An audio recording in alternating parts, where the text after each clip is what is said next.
Hello, friends. This is Dave Hurwitz, executive editor at ClassicsToday.com, here with an object lesson and what happens if you have overflow. And here we are in the overflow room, and you don't go through your overflow to see what's flowing over. This is a perfect case in point. I have here a wonderful, wonderful disc. It's on Naxos. It's called Norwegian Classical Favorites. There it is. That's all it's called. Norwegian Classical Favorites. Actually, if you look at the back, you see that it's Norwegian Classical Favorites 2. That means there's a number 1, which I actually have sitting up right there next to number 2. But here's the point. This disc may be the finest collection of Norwegian composers in a compilation situation that you will ever hear in your life. It's fabulous. It's absolutely fabulous.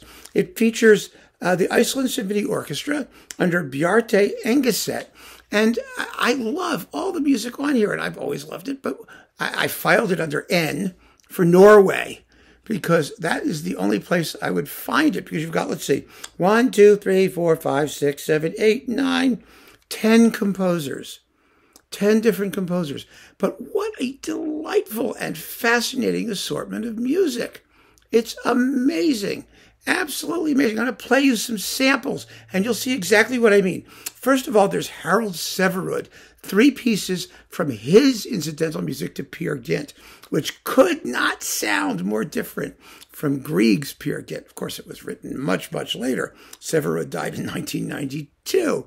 And here is a sample of his Peer Gynt music. It's a piece called The Devil's 5 Hop. And I'm going to play the whole thing. It doesn't matter. It's 2 minutes and a bit long, and it's fantastically wonderful. So much fun. Here you go. Just listen to this.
Absolutely marvelous, right? And so different from Grieg. Then you get some Gert Fate. Remember Gert Fate? I've played him on a couple of occasions. He did these suites of Hardanger folk tunes called 100 Folk Songs from Hardanger, or 100 Tunes from Hardanger, or something like that.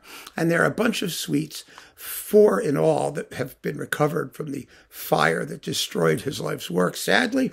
And 3 of them are on here.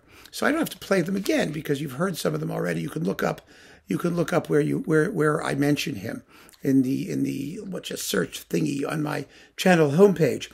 Then we have Ivan Groven, who I've been talking about for the past few weeks. The Norwegian Vaughan Williams, maybe you want to call him, a wonderful, wonderful composer. And he has two gorgeous pieces here, one called At Evening, and the other is the Churchyard Overture, which I mispronounced in my recent update of Groven music. But let's listen to At Evening. It's so lovely. This guy is just wonderful. It's a pity he didn't write more, or there isn't more available, but what there is just beautiful. So here you have Groven's At Evening.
Next, there is a bunch of pieces short pieces by a whole bunch of people.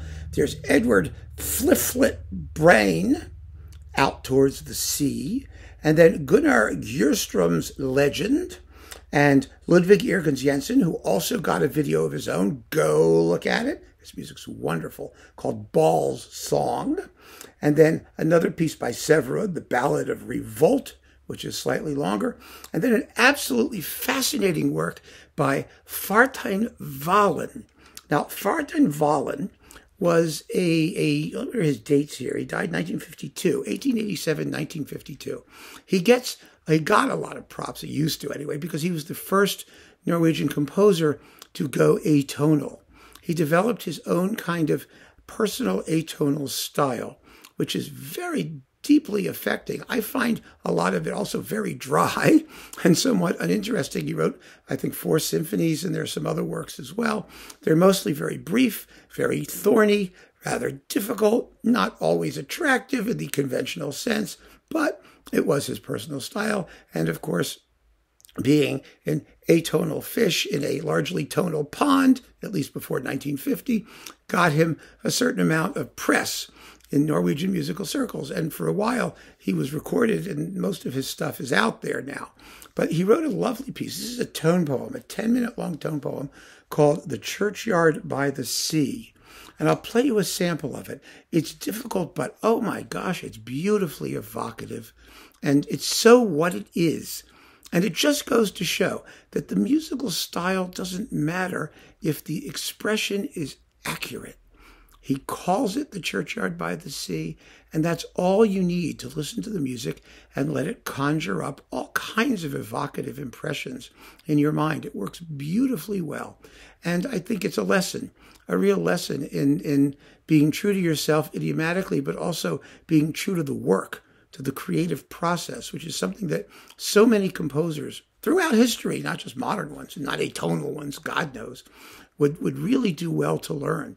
Today, it's a real problem with modern tonal composers who come up with fabulous nicknames and titles to all of their works, and then they write some bland piece of crap. I think that this is one of those works where you get a sense that the title came after the music. The music goes its way, and then he found the perfect way to describe it for the listener. So here's a little bit of Fartheim Valen's The Churchyard by the Sea. That's it. I don't know where by the sea went. It's The Churchyard by the Sea.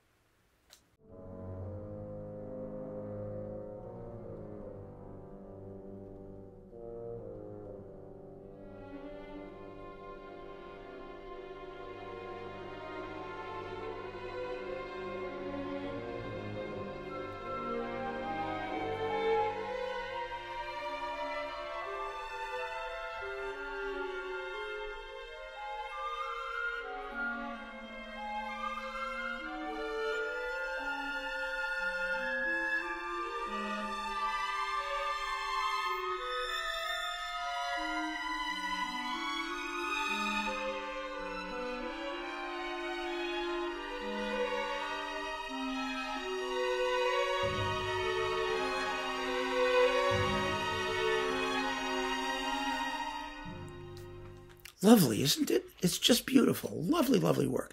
Anyway, and the disc concludes with some wonderful pieces by Johann Halvorsen, who's a great composer. There's an edition, like 4 discs worth of his stuff on Chandos. You should hear it. He was fantastic. He was sort of the 20th century Grieg.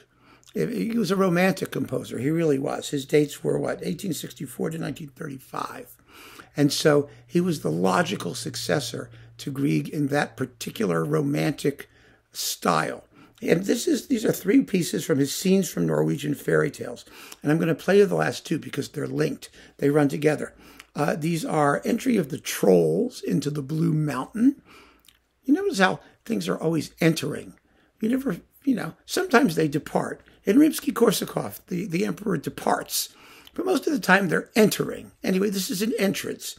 And it's followed by the Dance of the Little Trolls, which is nothing like, for example, the Dance of the Little Swans from Swan Lake. Not at all. These are quite troll-like. But this is just big, gutsy, colorful, romantic, characterful, grotesque, melodic, just delicious, fabulous way to conclude the disc. So here are those 2 pieces.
just great?